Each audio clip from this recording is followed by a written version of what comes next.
സ്വവർഗ ലൈംഗികത കുറച്ചു കാലം മുന്നേ വരെ അത് വളരെ ഒരു മോശമായ ഒരു അവസ്ഥയായി നമ്മുടെ നാട് കണ്ടിരുന്നുവെങ്കിൽ ഇന്ന് അതിന് ഒരു പുരോഗമനത്തിന്റെ പട്ടം നൽകിക്കൊണ്ട് സമൂഹത്തിലേക്ക് കൊണ്ടുവരാനാണ് പരിശ്രമിക്കുന്നത്. അതിൽ ലെസ്ബിയൻ, പെണ്ണും തമ്മിലുള്ള ബന്ധം, അതിനെ പലപ്പോഴും അവരെ വിളിച്ചു വരുത്തുകയും അവരെ ഇന്റർവ്യൂ ചെയ്യുകയും അത് വളരെ അധികം സോഷ്യൽ മീഡിയയിലൂടെ പ്രചരിപ്പിക്കുകയും ചെയ്യും.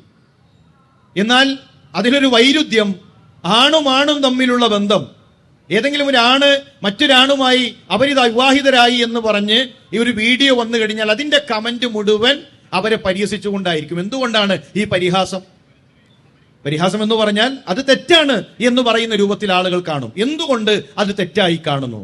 അത് മനുഷ്യന്റെ ശുദ്ധ പ്രകൃതിയാണ്. അത് ശുദ്ധ പ്രകൃതിയാണ്. പ്രകൃതിയിൽ നിന്നുള്ള മനുഷ്യന്റെ തിരിച്ചറിവാണ് ഇത് പ്രകൃതി വിരുദ്ധമാണ് എന്നുള്ളത്.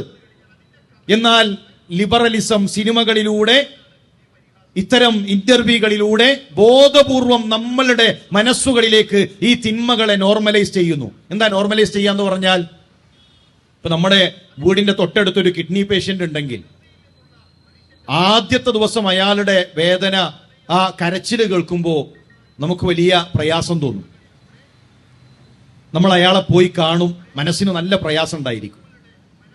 രണ്ടാമത്തെ ദിവസവും മൂന്നാമത്തെ ദിവസവും അതേ പ്രയാസം നമുക്കുണ്ടാകും. ഒരാഴ്ച കഴിഞ്ഞാലോ ആ പ്രയാസം കുറയും. ആ വ്യക്തി അപ്പോഴും ആ വേദന അനുഭവിക്കുന്നുണ്ട്. 2-3 മാസങ്ങൾ കഴിഞ്ഞാലോ അപ്പോഴും ആ രോഗിക്ക് വേദന കൂടി എന്നല്ലാതെ മാറ്റങ്ങൾ ഉണ്ടായിട്ടില്ല. പക്ഷെ നമ്മളുടെ മാനസികാവസ്ഥയിൽ മാറ്റങ്ങൾ ഉണ്ടായി.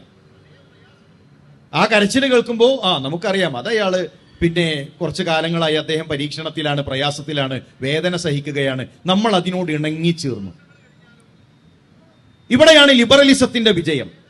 ലിബറലുകൾ, ഇത്തരം ചിന്താഗതിയുള്ളവർ, അത് മീഡിയകളിലൂടെ നമ്മളുടെ മുന്നിൽ ഇത്തരം സ്വവർഗ ലൈംഗികത അതിനെ മനോഹരമായ വർണ്ണങ്ങളിൽ പൊതിഞ്ഞ് നമ്മുടെ മുന്നിലേക്ക് കൊണ്ടുവന്ന് ഇതൊരു തിന്മയല്ലാതെയാക്കുന്ന, ഇത് അവകാശങ്ങളാക്കി മാറ്റുന്ന, ഒരു തോന്നിവാസത്തെ അവകാശത്തിന്റെ ലേബലാക്കി മാറ്റുന്ന സാഹചര്യം നമുക്ക് കാണാൻ സാധിക്കും.